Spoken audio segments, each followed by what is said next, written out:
Hey guys, what's up? Meenakshi here. Welcome back to my channel. This is episode 1 of my 20 episodes long detailed hair care series which I'm starting on this channel from today onwards. मैंने कल एक shorts भी upload किया था जो अगर आपने नहीं देखा है तो मैं आपको ब्रीफली बता देती हूँ कि ये सीरीज किस बारे में होगी। इस टोटल पूरी सीरीज में 20 एपिसोड्स होंगे जहाँ पे हर एक वीडियो में मैं बहुत डिटेल से बात करूंगी आपके हेयर रिलेटेड सारे पॉसिबल कंसर्न्स की। हम बात करेंगे हेयर टाइप की, रूटीन्स की, प्रोडक्ट्स की, आपको क्या प्रोडक्ट्स आपके लिए फिट बने हैं, क्या प्रोडक्ट्स आप पे वर्क नहीं करेंगे, अंडरलाइन कॉजेस क्या होते हैं हेयर रिलेटेड प्रॉब्लम्स के, आप उनको सही अप्रोच से प्रैक्टिकली कैसे टैकल कर सकते हो ऑन योर ओन, किस स्टेज पे आपको एक मेडिकल ट्रीटमेंट्स की जरूरत पड़ेगी, किस स्टेज पे आपको किसी को विजिट करके दिखाना पड़ेगा, सप्लीमेंटेशन कितना वर्क करते हैं कि नहीं, हेयर बोटॉक्स, प्रोटीन ट्रीटमेंट्स, हर चीज़ के बारे में हम डिटेल में इस सीरीज में बात करेंगे। एंड बिकॉज मैं बहुत ज़्यादा थॉरो रहना चाहती हूँ मेरे रिसर्च में, इसलिए मैं एक ही वीडियो में बहुत सारा इन्फॉर्मेशन आपको नहीं देना चाहती। इसलिए हर हफ्ते हम कोई इसमें रश नहीं करेंगे, हर हफ्ते इस पर सिर्फ एक ही एपिसोड आएगा जहाँ पे मैं फोकस्ड होकर बात करूंगी उस पर्टिकुलर इशू के बारे में जिसके बारे में वो टॉपिक होगा। Sometimes I will try to even upload 2 videos a week, but जो minimum मैं आपको promise कर सकती हूँ is at least 1 video every week for sure in this series। अगर आप डिटेल में समझना चाहते हैं इस पूरी सीरीज के बारे में तो प्लीज़ डिस्क्रिप्शन बॉक्स को रेफर करें, वहाँ पे मैंने पूरी डिटेल्स दी हुई है। एंड आई होप कि जितनी मेहनत मैंने इस सीरीज को बनाने में करी है वो सब आप तक पहुँचे और आपको कुछ फ़ायदा हो इन वीडियोज़ से। So if you're interested in today's topic and also in this overall series, then I please urge you to subscribe to this channel, and also by the end of this video also if you feel like it added some value to you, then please hit the like button and share this video with whomsoever you feel is worth sharing. So today being the first episode, आज हम बात करेंगे basics की। आज मैं आपको बताऊंगी about 7 most important nutrients that you need to achieve and maintain healthy strong hair। Nutrition का बहुत इंपॉर्टेंस होता है। हम लोग कई बार सोचते हैं कि सिर्फ प्रोडक्ट्स लगा लेने से प्रॉब्लम ठीक हो जाएगी, लेकिन ऐसा होता नहीं है। आप लोग खुद अपने कमेंट्स में जाके देखिए, मुझे कॉमन प्रॉब्लम जो सुनने में आती है कि चाहे हम ओलाप्लेक्स जितना महंगा कुछ यूज़ कर लें या चाहे अफोर्डेबल यूज़ कर लें, DIYs कर लें या कोई भी अच्छे प्रोडक्ट्स हम यूज़ कर रहे हैं, वो असर कर ही नहीं रहे हैं। दैट इज़ बिकॉज आप इंटरनल हेयर केयर पे तो ध्यान ही नहीं दे रहे। जैसे आज के इस वीडियो में मैं आपको कोई प्रोडक्ट्स नहीं बताऊंगी, आज मैं आपको वो न्यूट्रिशन डेफिशिएंसीज के बारे में बताऊंगी जिससे आपको कोई पर्टिकुलर हेयर प्रॉब्लम हो रही है शायद, लेकिन आप उस पर ध्यान नहीं दे रहे हैं। अब न्यूट्रिशियस डाइट का क्या मतलब होता है? हम सब कहेंगे कि हम तो हेल्दी ही खाते हैं, होम कुक्ड ही खाते हैं, प्रोटीन भी लेते हैं वगैरह वगैरह। वो सब बातें हम वेट लॉस के हिसाब से तो ध्यान में रखते हैं, लेकिन हेयर केयर के हिसाब से हम कभी कॉन्शियसली ध्यान देते नहीं है। अब होता क्या है कि हर एक पर्टिकुलर न्यूट्रिएंट एक पर्टिकुलर रोल प्ले करता है हमारी बॉडी में, और उसी से हमारी डिफरेंट हेयर प्रॉब्लम्स भी रिलेटेड होती हैं। जैसे फॉर एग्जांपल अगर आपके डॉक्टर ने आपको बायोटिन के सप्लीमेंट्स खाने बोला है तो जरूरी नहीं कि अगर मैं भी वो खाऊंगी तो मेरी हेयर प्रॉब्लम्स भी दूर हो जाएंगी। हो सकता है मेरे पर्टिकुलर हेयर केस में मेरी अंडरलाइन डेफिशिएंसी किसी और न्यूट्रिएंट की हो और मैं सिर्फ बायोटिन की टैबलेट्स खाई जा रही हूँ तो उससे मेरी प्रॉब्लम सॉल्व नहीं होगी। इसीलिए आज के वीडियो में मैं 7 different type of nutrition deficiencies की बात करने वाली हूँ जो कि आपके स्पेसिफिक केस में अप्लाई कर सकती हैं। So if you're interested in today's topic, then please keep on watching. Let's start with protein. I feel कि ओवरऑल डाइट में भी इसका बहुत इंपॉर्टेंस होता है, लेकिन इवन जहाँ तक हेयर हेल्थ कंसर्न करती है, प्रोटीन डाइट लेना उसमें भी आपको असिस्ट करता है। आपने सुना होगा कि हमारे बाल एक प्रोटीन से ही बने हैं जिसका नाम है केराटिन। अब होता ये है कि एज के साथ साथ और जैसे कॉन्टिन्यूसली हम अपने बालों को अब्यूज करते रहते हैं तो उससे वो केराटिन ऑलरेडी बॉडी में उसके जो रिजर्व्स हैं वो डिप्लीट होते रहते हैं, तो हमें एडिशनल प्रोटीन सप्लीमेंटेशन की जरूरत पड़ती रहती है। अब उस पे क्या होता है कि अगर ऑन टॉप ऑफ दैट आपकी डाइट में भी अगर प्रोटीन लैक करेगा तो आपके बालों को सफिशिएंट प्रोटीन मिलेगा ही नहीं उन building blocks of your hair को स्ट्रॉन्ग बनाने के लिए। तो जब वो स्ट्रेंथ बालों से जाती रहती है, हेयर शाफ्ट वीक पड़ती रहती है, उसी का नतीजा होता है कि हमारी जो पूरी हेयर स्ट्रैंड है वो ब्रिटल हो जाती है, बहुत हार्ड हो जाती है। और जितना ज़्यादा आपका वो जो हेयर स्ट्रैंड ब्रिटल और हार्ड होगा ना, उतना ही वो प्रोन टू ब्रेकेज होगा और उसमें स्ट्रेंथ कोई नहीं होगी और वो टूटता रहेगा। तो अगर आप अपनी डाइट में कॉन्शियसली प्रोटीन का इंटेक बढ़ाएंगे तो उससे आपके बालों को वो अमीनो एसिड्स का रिलीज मिलेगा जो उसको चाहिए होता है to act as building blocks, जिससे बालों को स्ट्रेंथ भी आएगी, जिससे ब्रेकेज भी कम होगा, उनमें जान आएगी और हेयर फॉलिकल्स भी उससे स्ट्रांग होते हैं। अगर आप नॉन वेजिटेरियन हैं तो आपके पास दुनिया भर के ऑप्शंस हैं, लेकिन अगर आप एग्स खाते हैं मेरी तरह, जैसे मैं सिर्फ एगिटेरियन हूँ, मैं नॉनवेज नहीं खाती, तो आप एग्स ले सकते हैं। अदरवाइज अगर आप वेजिटेरियन भी हैं तो पनीर है, चीज़ है, साथ में सोए प्रोडक्ट्स होते हैं जैसे कि टोफू वगैरह ले सकते हैं, लेंटिल्स ले सकते हैं जैसे कि ब्लैक आइड पीस होता है, राजमा होता है, किनवा होता है, फिर चिकपीस वगैरह होता है, ब्लैक ग्राम होता है। इन सब सोर्सेज में ये सब वेजिटेरियन सोर्सेज ऑफ प्रोटीन है। आप अगर इन सबको कॉन्शियसली इंक्रीज करेंगे अपने डाइट में तो सफिशिएंट प्रोटीन इनटेक से आपकी हेयर हेल्थ भी अच्छे से बैलेंस होगी। Nutrition number 2 is vitamin E. अक्सर लोग सोचते हैं कि विटामिन ई का सिर्फ उतना ही रोल होता है बालों में शाइन देने के लिए। Vitamin E is just associated with the shine of the hair. वो तो ऑब्वियसली उसका एक एडेड बेनिफिट है ही, लेकिन primarily majorly vitamin E is considered to be so powerful because it's a power house of antioxidants, so that help to control the free radical damage जो हमारे skin पे और बालों पे होता है। जैसे स्किन के लिए भी बहुत सारे लोग विटामिन ई के सेरम्स लगाते हैं। मैं भी मेरे वीडियोस में बताती हूँ कि अगर आपकी स्किन ड्राई है, आप विटामिन सी सेरम यूज नहीं कर पा रहे, तो विटामिन ई सेरम यूज करो। क्या लगता है आपको क्यों मैं वो आपको बताती हूँ? सिर्फ मॉइस्चर के लिए? मॉइस्चर तो आप किसी भी मॉइस्चराइजर से ले लोगे। विटामिन ई में जो मॉइस्चराइजेशन इफेक्ट है वो ऑब्वियसली उसका सेकेंडरी बेनिफिट है, बट प्राइमरी रीजन वो नहीं होता है why people use vitamin E serums. Vitamin E में ह्यूज अमाउंट ऑफ एंटीऑक्सीडेंट्स होते हैं जो फ्री रेडिकल डैमेज को न्यूट्रलाइज करते हैं, इसलिए फेशियल सिरम्स में बहुत सारे लोग विटामिन ई का यूज करते हैं। एंड सेम फंक्शन वो प्ले करेगा आपके बालों के लिए भी। कैसे? क्योंकि हमारी जो स्कैल्प होती है वो भी तो हमारी स्किन का एक्सटेंशन ही है। आपके बालों के अंडर है बट स्कैल्प भी एक तरह की स्किन है। अब बहुत लोग सोचेंगे स्कैल्प स्किन पे भी होता है क्या free radical damage? Of course होता है, वो स्किन का ही तो एक पार्ट है। आप कई बार देखेंगे लोगों के सर में इन्फ्लेमेशन होती है, यानी कि बाल ऐसे दिखने में अच्छे लग रहे हैं, शैम्पू वगैरह किया बहुत सही लग रहा है, सर हल्का लग रहा है, लेकिन जब बालों को कॉन्टिन्यूसली, वो लोगों की एक आदत होती है स्कैल्प पे इचिंग करते रहेंगे, हमेशा से सर मसाज करते रहेंगे, कहीं ना कहीं पोर ब्लॉकेज होती है, स्कैल्प पे इन्फ्लेमेशन होता है, हीट बढ़ जाती है, तो जो फॉलिकल्स होते हैं वो अपनी स्ट्रेंथ लूज कर देते हैं। उनकी जो एबिलिटी होती है to hold on to the hair tightly वो कॉम्प्रोमाइज हो जाती है, इसलिए बाल जल्दी टूटते हैं, शेडिंग होती है, हेयर थिनिंग होती है, डेंसिटी घट जाती है। तो जब हम बालों को विटामिन ई देते हैं हमारी डाइट से और एक्सटर्नली भी, जैसे आप अब जब ऐसे प्रोडक्ट्स यूज करते हैं, सेरम्स हो गए, शैम्पूज हो गए, या हेयर ग्रोथ सेरम्स जिसमें विटामिन ई होता है, या फिर कई लोग उसकी कैप्सूल्स लगाते हैं, कई लोग विटामिन ई इनटेक करते हैं डाइट के थ्रू। तो जब विटामिन ई हमारे स्कैल्प को मिलता है तो हेयर फॉलिकल्स को तो वो स्ट्रेंथ देता ही है, और हेयर फॉलिकल्स को वो ये एबिलिटी भी देता है to secrete requisite amount of that sebum. वो सीबम ही ड्रिप डाउन होके हमारे स्ट्रैंड्स में आता है जो उसे एक शाइन देता है। That's how vitamin E adds on to the shine and elasticity of your hair. तो पहले हम बात करते हैं उन डाइटरी सोर्सेज की जहां से हम विटामिन ई ले सकते हैं। आप सबको पता होगा आलमंड्स में विटामिन ई बहुत सारा होता है, तो आलमंड्स आप इंक्लूड कर सकते हैं। उसके अलावा बहुत सारे मिक्स सीड्स होते हैं, पंपकिन सीड्स होते हैं, वाटरमेलन सीड्स होते हैं, सनफ्लावर सीड्स होते हैं, फिर हेजल नट्स होते हैं, इन सब में भी बहुत सारा विटामिन ई होता है। और अगर मैं फ्रूट्स और वेजिटेबल्स की बात करूं तो एवोकाडो ले सकते हैं आप, आंवला ले सकते हैं आप, टमेटोज में होता है विटामिन ई, उसके अलावा किवी वगैरह में भी विटामिन ई होता है। तो इस तरह की चीजें भी आप ले सकते हैं। Now since we just covered the dietary part of it, I would also like to briefly touch upon this vitamin E capsules वाला फंडा। आपने देखा होगा बहुत सारे वीडियोज में इसकी बात होती है, बहुत सालों से होती आई है। ये जो ऐसे ग्रीन कलर की दिखती है विटामिन ई कैप्सूल्स जो फार्मेसी से बहुत सस्ते में मिल जाती है, 30 रुपए में, 25 रुपए में, और लोग इसको पंक्चर करके बालों पे लगाते हैं। I just briefly want to touch up on this topic कि क्या ये सेफ है या क्या इसको लगाने से कोई रिजल्ट मिलते हैं।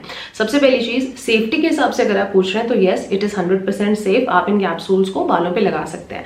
बट रही बात कि वो किस हद तक असर करेंगे आपकी हेयर प्रॉब्लम पे, वो कंप्लीटली डिपेंड करता है एक तो कितनी ग्रेव है आपकी हेयर केयर प्रॉब्लम, और आप किस तरीके से इन कैप्सूल्स को लगाते हैं। 90% लोग इसे गलत तरह से लगाते हैं, और पहले मैंने भी किया है ये। I have been guilty of doing the same. I think 5-6 सालों पहले जब मुझे बिल्कुल इसका आइडिया नहीं था, लोग क्या करते हैं इन कैप्सूल्स को डायरेक्टली पंक्चर करके अपने स्कैल्प पे पूरा का पूरा पत्ता, लाइक 10-12 कैप्सूल्स पूरी एक साथ लगा दी, और फिर कई घंटों के लिए छोड़ देते हैं। कई लोग ओवरनाइट भी छोड़ देते हैं, नेक्स्ट डे फिर वॉश करते हैं। That's not how it's going to help. तरीका यह है कि आप सिर्फ 2 से 3 ही कैप्सूल्स लें, उनको पंक्चर करें, कुछ ड्रॉप्स उसमें से निकलेगा, उसको कैरियर ऑयल में डाल के डाइल्यूट करके फिर आपको स्कैल्प पे मसाज करना होता है, वो भी 5 या 10 मिनट से ज्यादा नहीं। ये एक लीव ऑन थिंग नहीं है, आप इसको ऐसे लगा के छोड़ नहीं सकते हैं। आप इसको ज्यादा से ज्यादा 15-20 मिनट रखिए और फिर एक माइल्ड शैम्पू से आप इसको वॉश ऑफ कर दीजिए, क्योंकि ये बहुत ज्यादा हैवी और पोटेंट होता है। अगर आप इसे डायरेक्टली लगाते हैं विदाउट मिक्सिंग इन अ कैरियर ऑयल, अगर आप इसको डायरेक्टली लगाते हैं और बहुत देर के लिए स्कैल्प पे छोड़ेंगे तो कुछ हद तक ये आपके स्कैल्प के पोर्स को क्लॉग भी कर देगा, so that will not help you much. So अगर सही तरीके से लगा रहे हैं, और वो भी बहुत फ्रीक्वेंटली नहीं, कभी कभी, तो ये सेफ भी है और कुछ हद तक हेल्प भी करेगा, बट नॉट सो मच जितना कि अगर आप विटामिन ई को इनटेक करते या फिर vitamin E infuse products use करते। The next nutrient is going to be iron. अगर लोगों को आयरन डेफिशिएंसी होती है तो उससे उन्हें एनीमिया हो जाता है, which acts as a major contributor in massive hair fall problems amongst men and women both. होता कैसे है कि अगर आपके ब्लड सप्लाई में अगर आयरन की कमी होती है तो उससे हीमोग्लोबिन बॉडी में कम बनता है। हमारे जो रेड ब्लड सेल्स होते हैं, जो पूरी ब्लड स्ट्रीम होती है, उसको हीमोग्लोबिन की जरूरत पड़ती है एज अ कैरियर, जो ऑक्सीजन को कैरी आउट करता है, पहुंचाता है to various organs of your body like lungs and all, जो कि प्रॉपर फंक्शनिंग के लिए उस ऑक्सीजन की जरूरत होती है। तो ये हीमोग्लोबिन जो ऑक्सीजन कैरियर का काम कर रहा है हमारे ब्लड में, वो हर पार्ट में उस ऑक्सीजन को स्प्रेड करता है, पहुंचाने में मदद करता है। तो जब अगर आपके हीमोग्लोबिन लेवल्स कम होते हैं तो जो लॉजिक सारे ऑर्गन्स पे अप्लाई करता है वही आपके हेयर ग्रोथ सेल्स पे भी अप्लाई करता है। जब उन हेयर ग्रोथ सेल्स तक सप्लाई ही नहीं हो पा रही है ऑक्सीजन ब्लड के थ्रू, तो उनको वो एबिलिटी ही नहीं मिलती है उस प्रोसेस को सिंथेसाइज करने के लिए, इसलिए नई ग्रोथ भी नहीं होती है और हेयर फॉल भी शुरू हो जाता है, बिकॉज ऑक्सीजन नहीं मिल रहा है उस ऑर्गन को, उस हेयर ग्रोथ सेल को। तो इसीलिए अगर आप अपनी डाइट में आयरन ज़्यादा बढ़ाते हैं तो हीमोग्लोबिन अच्छा बनता है, तो ऑक्सीजन अच्छे से कैरी आउट होकर हेयर ग्रोथ सेल्स तक पहुंच पाता है, उससे न्यू ग्रोथ भी आ पाती है और जो एग्जिस्टिंग ग्रोथ है उसको सपोर्ट भी मिलती है सर्वाइव करने के लिए। तो इसके लिए आपको कई आयरन रिच सोर्सेज के फूड्स जो है वो कॉन्शियसली अपनी डाइट में इंक्लूड करने चाहिए, जैसे कि लीफी ग्रीन्स होते हैं, स्पिनच हो गया, मेथी हो गया, उन सबसे आपको आयरन मिलता है। उसके अलावा कुछ फ्रूट से भी आपको आयरन मिलता है, फिर बीटरूट वगैरह से भी आपको आयरन मिलता है। अब यहाँ पे एक और बात ध्यान में रखने की है कि आयरन जो होता है ना उतने अच्छे से हमारी बॉडी में एब्जॉर्ब हो नहीं पाता है without the support of vitamin C. तो आयरन के बेटर एब्जॉर्प्शन के लिए बहुत जरूरी है कि विटामिन सी भी आप साथ में इंक्लूड करें। ये आपको बहुत सारे फ्रूट्स वगैरह से मिल जाता है, सिट्रस फ्रूट्स होते हैं, बेरीज होती है, ऑरेंज, लेमन, सबसे मिल जाता है। और आपको बहुत ज्यादा कंफ्यूज होने की जरूरत नहीं है। अगर आपको कुछ भी समझ नहीं आ रहा तो सबसे इनएक्सपेंसिव तरीका है कि आधा लेमन लेके आप 1 गिलास पानी में उसको डाल के उसको कंज्यूम कर लें, या सैलेड्स वगैरह में अगर आप नींबू वगैरह डालते हैं, थोड़ा बहुत विटामिन सी जब बॉडी में जाएगा तो उससे आयरन का एब्जॉर्प्शन बेटर होता है। सिर्फ अलोन आयरन लेने से अच्छे से एब्जॉर्ब नहीं हो पाता। The next nutrition that your hair needs is omega-3 fats. अगर आपके बाल दिखने में बहुत ज़्यादा लाइफलेस हो चुके हैं, एकदम रूखे सूखे, डेड, बेजान, जिनमें कोई शाइन नहीं है, कोई लाइफ नहीं है, बिल्कुल ब्रिटल और ओपेक से दिखते हैं, again I am not talking about the volume here. हो सकता है आपके बाल बहुत सारे, बहुत वॉल्यूमिनस हो, भारी हो सकता है आपके बाल बहुत हल्के और पतले फाइन हेयर हैं आपके, हम वॉल्यूम की बात नहीं कर रहे, लेकिन अगर विजिबली दिखने में उनमें कोई लाइफ नहीं रह गए, बहुत बेजान और ब्रिटल, रूखे सूखे दिखते हैं, दैट क्लियरली मीन्स कि आपको ओमेगा 3 फैटी एसिड्स लेने की जरूरत है। ऑल्सो अगर आप लॉन्ग टाइम तक इस नीड को इग्नोर करते हैं तो इवेंचुअली आपको डैंड्रफ भी होने लगता है। तो डैंड्रफ की प्रॉब्लम भी कहीं ना कहीं इससे रिलेटेड होती है। तो अगर आप अपनी डाइट में ओमेगा 3 फैट्स को कॉन्शियसली इंक्लूड करते हैं तो उससे आपके हेयर फॉलिकल्स को मॉइस्चर मिलता है, स्ट्रेंथ मिलता है, जिससे बालों में इलास्टिसिटी आती है, शाइन आती है, स्ट्रेंथ भी आती है, और साथ साथ पोटेंशियल डैंड्रफ के जो चांसेस हैं आप उनको भी प्रिवेंट कर पाते हैं कुछ हद तक। तो डैंड्रफ की प्रॉब्लम भी आपकी कंट्रोल में रहती है। अब ओमेगा 3 फैट्स को कंज्यूम करने का एक तो तरीका है कि अगर आपको कोई रिलायबल सप्लीमेंट्स पता है तो वो आप पिल्स लेके पॉप इन कर सकते हैं। अगर आप नेचुरल सोर्सेस को पूरा करना चाह रहे हैं तो वॉलनट्स में ओमेगा 3 होता है, उसके अलावा हेम्प सीड्स में होता है। और ऐसा नहीं कि आपको बहुत पैसे खर्चने की जरूरत है, कुछ चीपेस्ट सोर्सेज भी हैं जहां बिना ज्यादा पैसे खर्च करे भी आपको ओमेगा 3 फैट्स मिल जाते हैं, जैसे फ्लैक्स सीड्स होते हैं, चिया सीड्स होते हैं, उतने एक्सपेंसिव नहीं आते। आप घर में मिक्स सीड्स का एक ऐसे मिक्सचर बना के रख सकते हैं और हर दिन बस आप 1 चम्मच उसमें से ले सकते हैं, उससे भी आपको requisite amount of omega 3 fats मिल जाता है। Next up is vitamin B12 deficiency. अक्सर जो वीगन लोग होते हैं, वेजिटेरियन लोग होते हैं, उनमें ये प्रॉब्लम देखी जाती है, चाहे आपको पता हो या अभी तक ना पता हो। एक निशानी इसकी ये है कि अगर आपने ये नोटिस किया है कि अच्छे खासे हेयर केयर के बावजूद या आप यंग हैं और फिर भी अगर आपको premature greying of the hair हो रही है तो that could be because of deficiency of vitamin B12 levels. और हमारी मजबूरी ये है, हम जैसे वेजिटेरियंस की या एगिटेरियंस की, कि हमारे फूड सोर्सेज से इसकी पूर्ति भी नहीं हो पाती, तो हमको इसके लिए सप्लीमेंट्स लेने ही पड़ते हैं। मेरे पर्सनल एक्सपीरियंस से मैं आपको बता रही हूँ कि अब से 1-2 साल पहले की बात है, जब मैंने एक बार नोटिस किया कि मेरे बहुत सारे वाइट बाल हो गए और मैं जितना जितना बालों को अंदर अंदर देखती जा रही थी उतना उतना मुझे और दिखते जा रहा था और मुझे हार्ट अटैक आ रहा था कि इतनी तो मेरी एज भी नहीं है जितने प्री मैच्योर ग्रेइंग मुझे क्यों हो रही है ऐसे। और फिर मैं तो प्रोडक्ट्स भी सही लगाती हूँ सारे और पूरा ध्यान रख के हर चीज़ मैं करती हूँ। तब जब मैं जो हर साल जो एक रेगुलर अपना हेल्थ चेकअप कराती हूँ तो उस साल किसी कारण से, क्योंकि मेरा 2022 बहुत अच्छा नहीं गया था, तो मेरे पर्सनल लाइफ में स्ट्रेस बहुत ज़्यादा चल रहा था और मैं बहुत दुखी रहती थी, तो कोई ना कोई कारणों से आई बिलीव ये हुआ होगा, I don't know how the whole the whole biology और the science behind it, but end result ऐसे कुछ था कि मेरी हेल्थ बहुत ज़्यादा इग्नोर हो गई थी और मेरे रिपोर्ट्स में आया था कि B12 मेरा कम है, और क्योंकि मैं जैसे कि एगिटेरियन हूँ तो उतना मेरी डाइट से पूरा हो भी नहीं पाता। तो कई लोग जो है जिनमें बहुत ज़्यादा कमी होती है, और वो सपोज अगर एज में आप बहुत ज़्यादा हैं तो हो सकता है डॉक्टर आपको इंजेक्शंस लेने को बोलेगा, और हो सकता है अगर आप यंग हैं तो वो आपको थोड़े से सप्लीमेंट्स लेने के लिए कहें। तो जिन पे भी आप ट्रस्ट करते हैं वो आप उनको विजिट करेंगे, वो आपके विटामिन B12 लेवल टेस्ट करेंगे, अगर उनको लगता है कम है तो वो आपको कोई रिलायबल सोर्सेज के सप्लीमेंट्स बताएंगे। आप वो अपनी डाइट में जब इंक्लूड करोगे, रेगुलर रहोगे उसके साथ, तो ये मैं दावे से कह सकती हूँ क्योंकि मैंने पर्सनली अपने साथ ये किया है, इसलिए मैं कह सकती हूँ कि मैंने ये नोटिस करा है कि जब आपकी बॉडी में विटामिन B12 के लेवल्स आप इस तरह इनटेक करके उनको जब इंक्रीज करते हो तो reversing this premature greying is very much possible. मैंने की हुई है ये, क्योंकि मैंने हमेशा से सोचा था कि मैं कलर फन के लिए कराती हूँ, बाल कराऊंगी, लेकिन I will never get conscious of my grey here in general. अभी भी मैं जिन लोगों से पर्सनली मिलती हूँ, अगर मेरे थोड़े बहुत वाइट दिख रहे होते हैं, I am pretty fine with it. Touch wood ऐसा नहीं अभी आया है कि मुझे उनको ब्लैक करवाने का, कलर कराने का ऐसे मेरा मन करे। वाइट दिखते हैं तो ठीक है, हाँ है, सबके होते हैं तो ठीक है, no problem. So long story short, I didn't want to resort to any such methods to cover up my grays. So I decided कि मैं मेरे डाइट पे काम करूंगी और हेल्थ पे काम करूंगी, और उस लॉजिक से मैंने जो है B12 के सप्लीमेंट्स लेना शुरू किया। और उसके बाद मैंने खुद देखा है ये कि जो ऑलरेडी थोड़े से बाल ग्रे हो चुके थे वो रिवर्स भी हो जाते हैं, ये एक रिवर्सिबल प्रॉब्लम है। So the bottom line is, अगर आपको premature greying of hair whiteness हो रही है, then it is time for you to visit a doctor, get your B12 levels checked, और अगर जरूरत है आपको तो आप B12 के सप्लीमेंट्स तब इंक्लूड करना शुरू कर सकते हैं। Next, very underrated nutrition which we all are guilty of ignoring all our lives, and specially now जब हम बड़े हो चुके हैं, we have the privilege to ignore it, is vitamin D। आप सब जानते हैं that the cheapest, in fact free of cost source of vitamin D is the early sun exposure. जो मॉर्निंग के टाइम में जो लोग वॉक करते हैं, बाहर जाते हैं, 15-20 मिनट अगर आप वो सनलाइट लेते हैं तो विटामिन D के लेवल्स आपके इन चेक रहते हैं। अब हम लोग जो है अक्सर धूप में जाना प्रेफर नहीं करते, कुछ तो टैनिंग की वजह से, और कुछ हम सोचते हैं कि घर के कंफर्ट में रहे, तो धूप में हमने निकलना ही बंद कर दिया, जो हम बचपन वगैरह में तो जाया करते थे।